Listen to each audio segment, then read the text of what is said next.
असं असं असं रामकृष्ण हरी बोला. रामकृष्ण हरी. अरे तुझं नाव काय बाळा? हा मोठ्यानं असं असं काय विषय. तुझं नाव? ज्ञानेश महेश भोसले. क्या बात आहे. तुझं नाव? यश अरविंद खोकरे. सोहम बळीराम शिंदे. ऋतुराज महादेव. कार्तिक पंडित. तू कितवीला आहेस? तिसरीला आहे. तू? तू? सहावीला जातो. चांगलं आहे. तू? नववीला जातो. नाही गेला की आता. आता आपला आज 10 मे आहे. रिझल्ट लागतो 30 एप्रिलला. कारण मी पण शिक्षक आहे बाळा. या आवटे माऊलींच्या सहवासात मी आहे. जरी हे वयानं लहान असले ना तरी फार मोठी व्यक्ती आहे.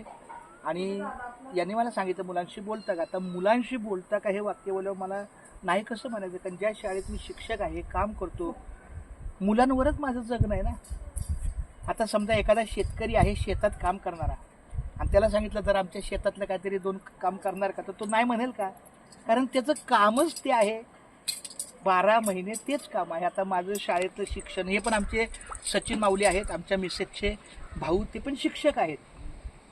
मी पण शिक्षक आहे. आमचे मामा पण शिक्षक, मामी पण शिक्षक, वहिनी पण शिक्षिका. म्हणजे आमचं घराने शिक्षकाचंच आहे जास्त. मग जो शिक्षक आहे त्यांना मुलांशी आपुलकी असणारच की नाही, खरं का.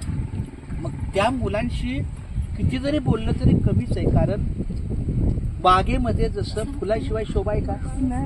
एक बाग आहे आणि बागेमध्ये फुल नसेल तर त्या बागेला शोभा आहे का. नाही, शोभाच नसतं ना. फुलाशिवाय बागेला शोभा नाही आणि मुलाशिवाय शाळेला त्या शाळेत मुलंच नाही.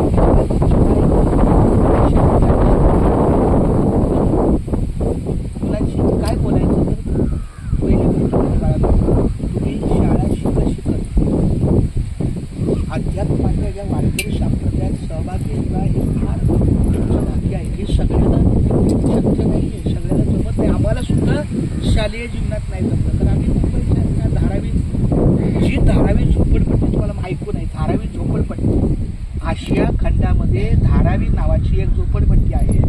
तिथल्या एका झोपड्यामध्ये आम्ही राहिलो आणि तिथं राहून तिथं एक शाळा आहे मुंबई महानगरपालिकेची, तिथं मी शिक्षक आहे.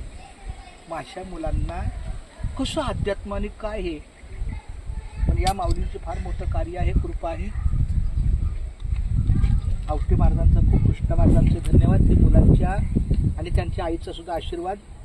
तुम्ही आता नुसतं शिक्षण घेत नाही आहे तर अध्यात्माचं शिक्षण घेतं म्हणजे फार मोठं तुमच्या हातून कार्य घडणार आहे. या लाडक्या मुलांनो, तुम्ही मला आधार, नवहिंदवी युगाचे तुम्हीच शिल्पकार.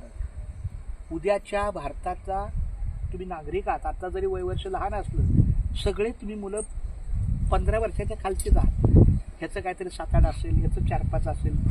पण जेव्हा तुम्ही 18 वर्ष पूर्ण होणार, तुम्हाला मताचा अधिकार येणार, मतदान करणार, काम करणार, तेव्हा तुमच्याकडचा एक चांगला माणूस तुम्ही तयार होता.